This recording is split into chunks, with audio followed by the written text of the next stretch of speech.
points, and the chairman was quite indulgent with him on time. I hope that inspires a whole new approach. Well, it's certainly with respect to Mr. Brad Sherman, it does. So thank you. Because I do want to deal with some of the points he raises.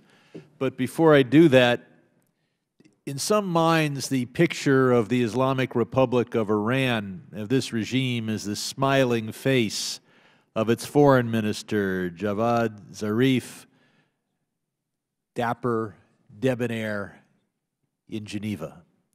The real face of this regime, the real picture of this regime, is Alan Kurdi, that 3-year-old boy on the beach in Turkey on the Mediterranean, one of 400,000 Syrians who died as a result of the Islamic Republic's support for the butcher in Damascus.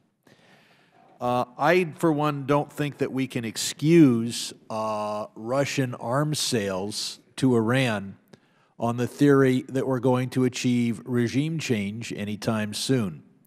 We've watched the Arab Spring. We've seen which regimes survive and which don't.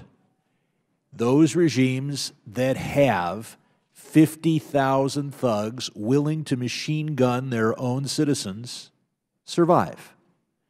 Those whose army is unwilling to do that and who are confronted by their own people don't.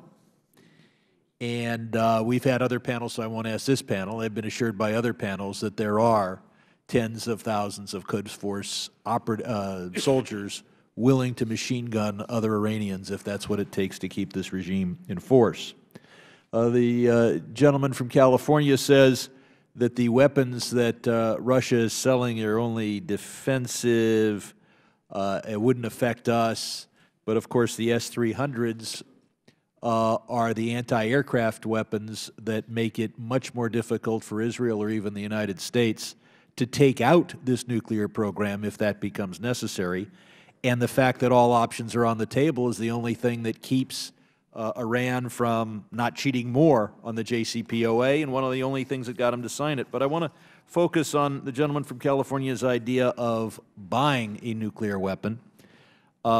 He mentions Pakistan, but Pakistan might well listen to their friends in Saudi Arabia. If they have a bomb for sale, maybe they would sell it there. They're a Middle Eastern country, or nearly one, and would be directly affected. I want to focus a little bit about our friends in North Korea.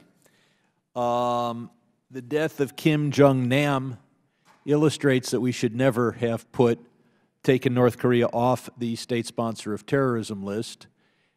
North Korea provided the kit that was used to create a nuclear bomb-making facility that was destroyed by Israel, located in Syria, destroyed by Israel last decade.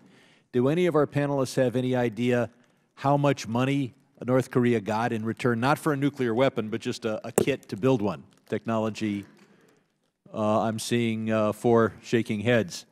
But I would point out that North Korea is in need of cash. Iran has some already loaded on pallets wrapped in cellophane, and I know that Iran would want the indigenous capacity.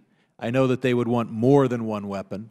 But will any of you comment why has Iran not purchased a weapon from North Korea, knowing now that North Korea has a few more weapons than they need to defend themselves from us? They could afford to part with one. Mr. Albright.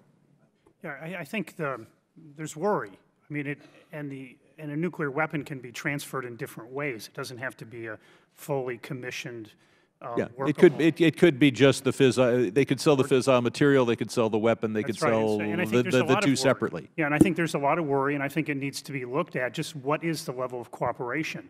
I mean, I don't know of credible evidence right now saying that Iran and North Korea are cooperating on nuclear weapons related or nuclear weapons issues, but there's a lot of cooperation on missiles.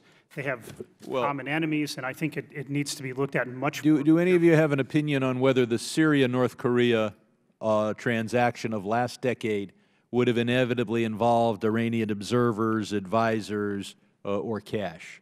Anyone have an opinion on that? There's been statements or some evidence that Iran would have had some involvement in it. I was never able to confirm direct involvement, but given the closeness of Iran and Syria, fortunately that reactor doesn't exist anymore, and there could certainly cooperation could have I'm going to try grown. to sneak in one more question, which is indulgent of the chairman, but and comment that we need to prevent U.S. banks from financing any aircraft sales to Iran, because that creates an incentive for U.S. banks to come here and lobby us in favor of Iran to make sure they get repaid. The press reports are of discussions of a $10 billion military hardware deal between Russia and Iran, including tanks, artillery, and aircraft. The JCPOA says Iran can't buy those kinds of weapons without the approval of a secret five-member, a committee that operates in secret, but we have a seat on that and can veto such sales.